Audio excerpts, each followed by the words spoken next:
सुप्रभातम। आज कक्षा 10वीं संस्कृत विषय के अंतर्गत आज शब्द रूप का अभ्यास करेंगे। शब्द रूप जो संज्ञा एवं सर्वनाम शब्द के साथ कारक चिन्ह लगते हैं उसके लिए जो प्रत्यय लगाया जाता है उसे शुभ प्रत्यय कहते हैं, और जो धातु अर्थात क्रिया के मूल रूप में जो क्रिया के रूप बनाने के लिए किया जाता है जिन प्रत्ययों का प्रयोग उसको तिंग प्रत्यय कहते हैं। इस प्रकार से शुभ प्रत्यय अर्थात संज्ञा सर्वनाम या विशेषणवाची शब्दों को शुभ प्रत्यय जोड़कर कारक विभक्ति का चिन्ह का प्रयोग के लिए किया जाता है। तो इस प्रकार से शब्द रूप शब्द दो प्रकार के होते हैं। पहला अजंत, अच धन अंत, इसका मतलब होता है स्वरांत, स्वर से अंत होने वाले शब्द को अजंत या स्वरांत शब्द कहते हैं। जैसे जनक, जनक आ रहा है अंत में, तो ये हो गया आपका स्वरांत शब्द। अकारांत, जनक पुल्लिंग है जनक शब्द, तो इसलिए अकारांत पुल्लिंग अजंत शब्द कहेंगे। उसी तरह से हरि, हरि इकारांत पुल्लिंग शब्द है, अजंत है, ई से अंत हो रहा है ईश्वर से। उसी तरह से गुरु उकारांत पुल्लिंग, गौ इकारांत स्त्रीलिंग, औकारांत स्त्रीलिंग। इस तरह से ये अजंत शब्द होते हैं। हलंत शब्द जो व्यंजन से अंत होते हैं उनको हलंत शब्द कहते हैं। जैसे वाच, भगवत, भवत, विद्वश, पयश, मनस, राजन, इस तरह के जो शब्द हैं, शकिन इत्यादि, ये हलंत शब्द कहलाते हैं। तो आज हम अजंत और हलंत शब्द के जो रूप बनते हैं उसके बारे में आज हम चर्चा करेंगे, और साथ ही साथ सर्वनामिक शब्द हैं उन सर्वनाम शब्दों का भी अभ्यास करना है। मैं वैसे एक या दो शब्द का रूप आप लोगों को यहाँ बता रहा हूँ, लेकिन आप पूरे शब्द रूपों का अभ्यास अपने स्तर पर घर में पाठ्य पुस्तक से देखकर अभ्यास पुस्तिका में लिखकर अभ्यास करेंगे, तभी माने यह शब्द रूप का अभ्यास होगा और आपके मन मस्तिष्क में ये शब्द रूपों का जो बनाने का तरीका है वो आपके दिमाग में बैठ जाएगा। तो इसलिए आज हम पहले देखते हैं अजंत पुल्लिंग शब्द में अकारांत पुल्लिंग का जनक शब्द का। जनक माने होता है पिता, अजंत शब्द स्वरांत शब्द, ये अकारांत पुल्लिंग है जनक, क में अ जुड़ा हुआ है अंत में, इसलिए ये अकारांत पुल्लिंग शब्द है। इसका प्रथमा विभक्ति का तीनों वचन में क्या रूप होता है उसको हम यहाँ पर देखेंगे। प्रथमा विभक्ति जनकः, जनकौ, जनकाः,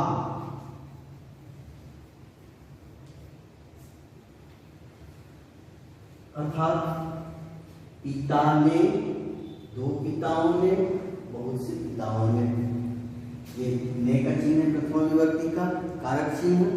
तो जैसे हम यदि पिता ने शब्द का प्रयोग करते हैं संस्कृत में तो वहाँ हमको खोजना नहीं पड़ेगा, जनक हो जाएगा। उसी तरह से दो पिताओं ने के संबंध में के बारे में लिखेंगे संस्कृत में तो ये जनक हो जाएगा। बहुत से पिता को संबोधित करना रहेगा कर्ता प्रथमा विभक्ति के रूप में, तो जनका लिखेंगे, बहुवचन का रूप हो जाएगा। इस तरह से द्वितीया विभक्ति में, द्वितीया विभक्ति जनकम,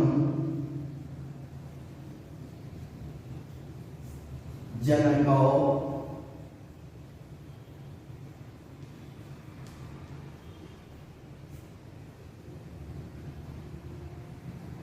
जनकान,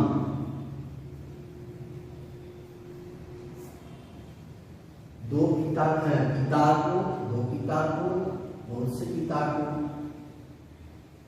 तृतीय विभक्ति का चिन्ह वो होता है, इसलिए पिता को, दो पिता को, बहुत से पिता को। ये हो गया द्वितीय विभक्ति।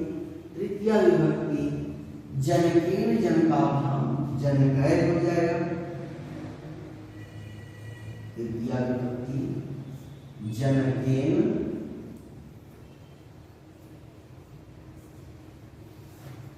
जनकाभ्याम,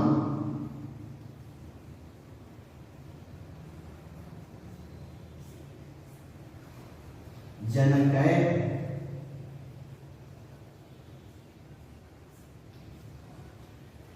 जनकेन जनकाभ्याम। जनकय तृतीय विभक्ति का चिन्ह से है, पिता से या पिता के द्वारा, दो पिता से या दो पिता के द्वारा, बहुत से पिता के द्वारा। इस प्रकार से ये तृतीय विभक्ति का रूप है। चतुर्थी विभक्ति में जनकाय जनकाभ्याम, जनकेभ्यः,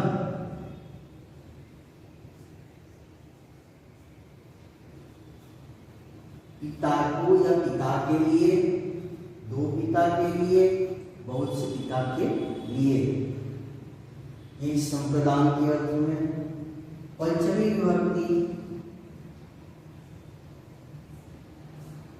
जनका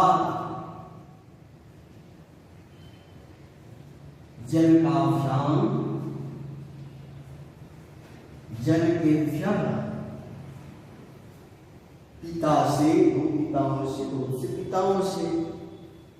जहाँ अलगाव की स्थिति को बताया जाए वहां पर ये पंचमी विभक्ति से का प्रयोग होता है।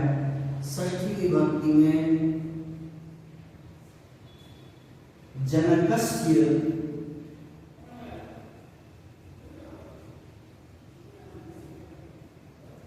जनकयोः,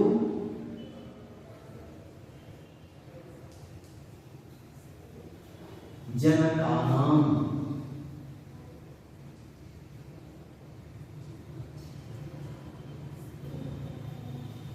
सप्तमी पिता के, दो पिताओं की, बहुत से पिताओं की।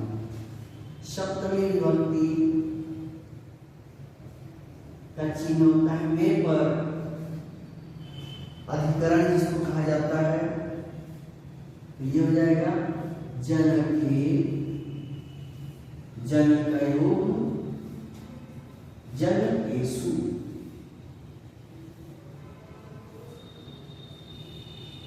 इस तरह से ये हुआ सप्तमी विभक्ति का चिन्ह में, पिता में, दो पिताओं में, बहुत से पिताओं में। ये सप्तमी विभक्ति है। संबोधन, संबोधन सेम प्रथमा विभक्ति के समान होता है। कुछ शब्दों के साथ संबोधन का एक वचन का के रूप में कुछ अंतर आता है, बाकी द्विवचन और बहुवचन का रूप वैसा ही रहता है। तो ये हो जाएगा हे जनकः, हे जनकः, हे जनकौ,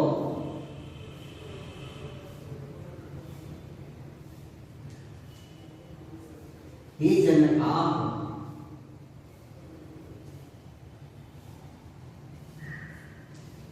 ये हो गया इस तरह से जनक अकारांत पुल्लिंग शब्द का रूप। इसमें जैसे जितने भी अकारांत शब्द हैं उसके सभी अकारांत शब्दों का, स्वरांत शब्द अकारांत का इस जनक के समान ही बनेगा। जैसे बालक है, राम है, और अ से अंत होने वाले जितने भी शब्द हैं उनका शब्द का रूप ऐसा ही होता है। पहले में प्रथमा में अब, औ, आ, औ, आन, एन आभ्याम ऐ, आय आभ्याम एभ्य, आ आभ्याम एभ्य, अश्य अयो आनाम, ए अयो एषु, अब, औ, आ। इसमें संबोधन को याद करने की जरूरत ही नहीं पड़ेगी। प्रथमा विभक्ति के संबंध से लिख लेना है। बाकी सेम इस तरह से आप किसी का भी हम जैसे बालक का बनाते हैं मान लिया जाए, वैसे पूर्व कक्षाओं में हम बालक का शब्द रूप पढ़े भी हैं और उसी का ये रूप है। उसी तरह का बालक बालक बालका बालकम बालक बालकन बालकेन बालकाभ्याम बालकै बालकाय बालकाभ्याम बालकेभ्यः बालका बालकाभ्याम बालकेभ्यः बालकस्य बालकयो बालकानां बालके बालकयो बालकेषु हे बालकः हे बालकौ हे बालकाः। इस तरह के जितने राम रे बग भुजन छात्र बीज नर मानव ऐसे जितने भी शब्द हैं अ से अंत होने वाले सबका रूप ऐसे ही बनेगा। उसके बाद है इकारांत पुल्लिंग शब्द। इकारांत में पुल्लिंग शब्द में कुछ अंतर होता है। इसमें इस बात को ध्यान देने योग्य विशेष करके है, प्रायः जितने भी शब्द रूप होते हैं उसमें ये एक वचन का रूप को आपको याद करना पड़ सकता है। बाकी जैसे ये द्विवचन तृतीया चतुर्थी पंचमी का द्विवचन तृतीया चतुर्थी और पंचमी का रूप ध्यान लगता है। द्विवचन में ये ध्यान एक ही जैसे रहेगा। एभ्यः चतुर्थी और पंचमी बहुवचन में एभ्यः लगता है हर शब्द के रूप के अंत में। आनाम, यह आनाम किसी में चेंज नहीं होता, ये आनाम या नाम रहता है। और एसु, ये एसु सभी में रहता है, सप्तमी विभक्ति बहुवचन में। और अयः या भीह, अयः या भीह ये तृतीया विभक्ति बहुवचन में रहता है। अब जैसे कवि का हम बनाएंगे तो कवि कवि कवयः, कवि का यदि बनाएंगे तो कवि ये हो गया इस तरह से अकारांत का। अब हम आते हैं इकारांत का।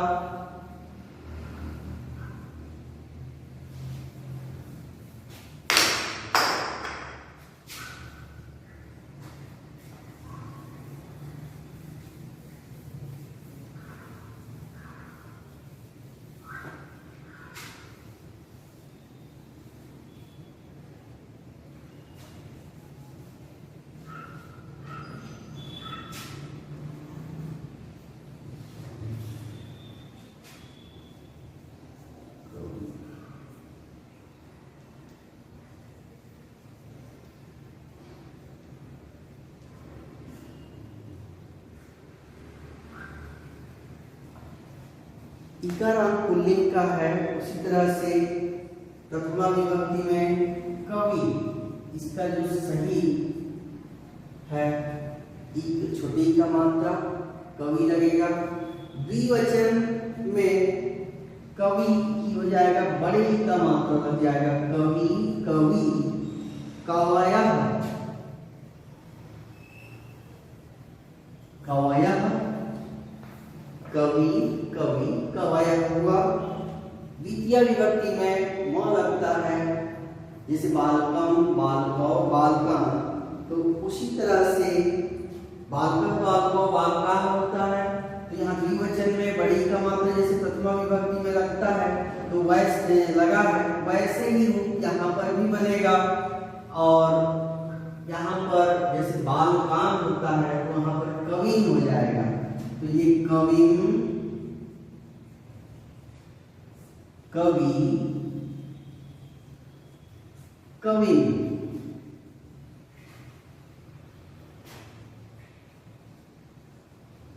कवि हो गया। अब है तृतीया विभक्ति, जैसे बालकेन होता है इसमें इकारांत कविना, कविना। अब द्विवचन में ध्यान लगना अनिवार्य है, सभी में लगता है, तो इसमें क्या हो जाएगा? कविभ्याम। और बहुवचन में भी लगता है, तो इसका हो जाएगा कविभीः, कविना, कविभ्याम, कविभीः।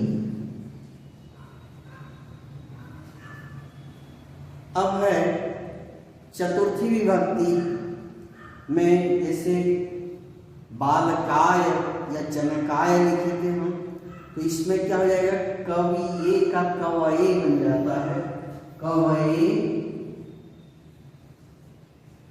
कविभ्याम, यहाँ भी वही लगेगा। तृतीया और से पंचमी द्विवचन में ध्यान लगता है, तो कवये, कविभ्याम, कविभ्यः।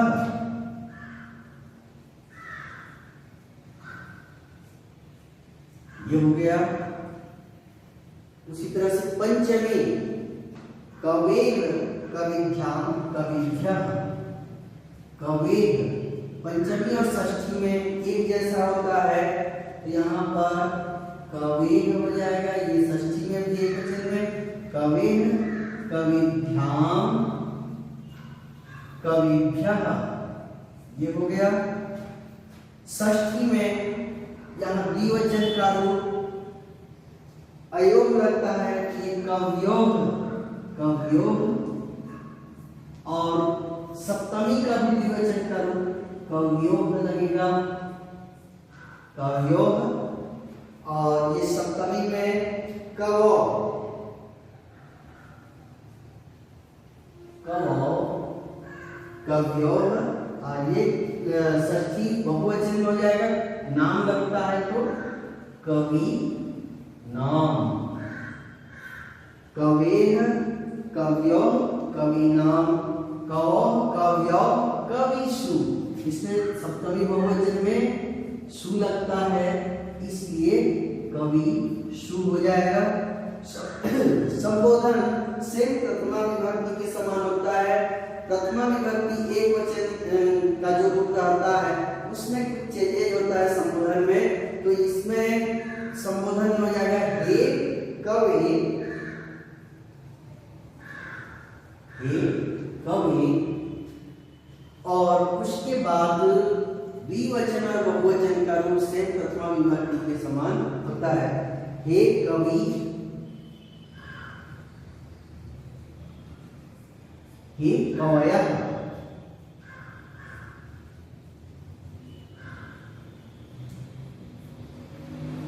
इस तरह से ये इकारांत पुल्लिंग शब्द का रूप इस तरह का बनता है। इसके समान और जैसे अन्य शब्द हैं मुनि, विधि, रश्मि, अग्नि, कपि, गिरि, निधि, इन शब्दों का भी रूप जो है इसी तरह से बनता है। इकारांत पुल्लिंग शब्द जितने भी हैं उनका इसी तरह से बनेगा। अब जैसे शिशु उकारांत शब्द है, उकारांत पुल्लिंग शब्द का रूप हम कैसे बनाएंगे? तो सेम इसी तरह से है, थोड़ा सा अंतर इसमें। जैसे शिशु कवि है, कवि, कवि, कवयः, शिशु छोटे हो जाएगा। और यहाँ पर द्विवचन में बड़े उ लग जाएगा, बड़ी का मात्रा है, ऐसे बड़े उ लग जाएगा। शिशु, शिशवः, शिशु, शिशु, शिशुन्, शिशुना, शिशुभ्याम, शिशुभिः, शिशवे, शिशवे, शिशुभ्याम, शिशुभ्यः, शिशोः, शिशोः, शिशुभ्याम, शिशुभ्यः, शिशे, शिशौ, शिशोः, शिशोः, शिष्योः, शिशोः, शिशोनाम, शिशुनाम, शिशौ, शिशवौ, शिशुषु, ये सप्तमी हो जाएगा। हे शिशु, हे शिशु, हे शिशु, बड़े का मात्रा, हे शिशवः, इस प्रकार का ये उकारांत पुल्लिंग का है।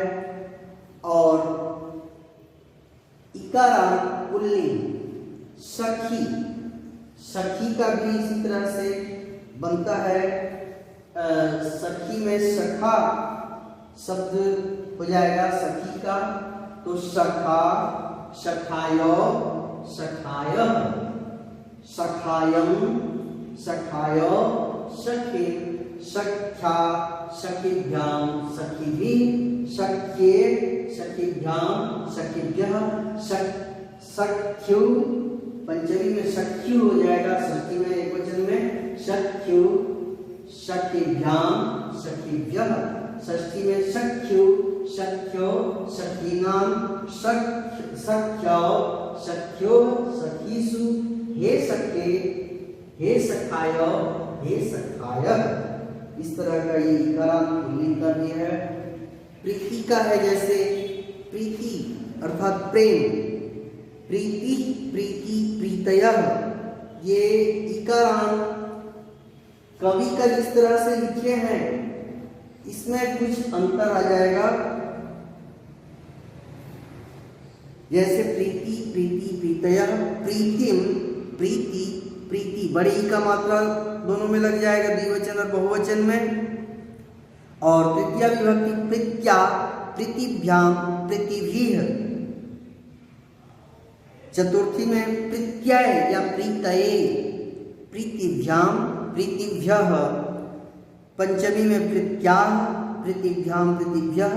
षष्ठी में इस तरह से हो जाएगा प्रीत्याः, प्रीत्यो, प्रीतीनां। सप्तमी में प्रीत्यां या प्रीतौ, प्रीत्यो, प्रीतिसु, हे प्रीते, हे प्रीति, हे प्रीतयः। इस प्रकार से आपको सभी जो अकारांत, उकारांत, इकारांत, पुल्लिंग और स्त्रीलिंग में विशेष करके एक वचन का रूप को आपको विशेष याद करना पड़ेगा। बाकी लगभग इसमें भ्याम लगता है, भी लगता है, व्य लगता है, नाम और सु, ये अयोग, ये निर्धारित जगह पर ही लगेगा। और कुछ का आपको ये विशेष रूप से याद करना पड़ेगा। प्रथमा द्वितीया विभक्ति का द्विवचन और बहुवचन रूप और एक वचन रूप, तो इस तरह से सारे शब्द रूपों का आप अभ्यास करेंगे अभ्यास पुस्तिका में, तो निश्चित ही आपका शब्द रूप का ज्ञान बढ़ेगा और आप शब्द रूप बनाने में दक्ष हो जाएंगे। इस तरह से जितने अजंत शब्द हैं अकारांत नपुंसक लिंग का, अकारांत नपुंसक लिंग का मात्र जैसे प्रथमा और द्वितीय विभक्ति में पुस्तकम, पुस्तके, पुस्तकानि या ज्ञानम, ज्ञाने, ज्ञानी, ज्ञानानि, इस तरह प्रथमा द्वितीय विभक्ति में होता है। बाकी जितने भी अजंत शब्द नपुंसक लिंग के रूप हैं वो सारे तृतीया से लेकर संबोधन तक का रूप पुल्लिंग के समान ही बनता है। इस बात को ध्यान रखेंगे। तो नपुंसक लिंग जैसे उदर है, पेट है, उदर माने पेट, द्वार और ज्ञान, ये भी दिया है। ऋकाराम स्त्रीलिंग, बड़े ईकाराम स्त्रीलिंग, कुमारिका इसमें दिया हुआ है। इन सभी का अभ्यास आप अपने अभ्यास पुस्तिका में करेंगे और अगले कालखंड में मैं आप लोगों को हलंत शब्द, व्यंजनांत शब्दों का शब्द रूप आप लोगों को बताऊंगा। विद्वस, सरित, जगत और फिर कुछ सर्वनाम शब्दों का रूप बताऊंगा। इस प्रकार से शब्द रूपों का ये प्रथम कालांश यहीं समाप्त करते हैं। धन्यवाद।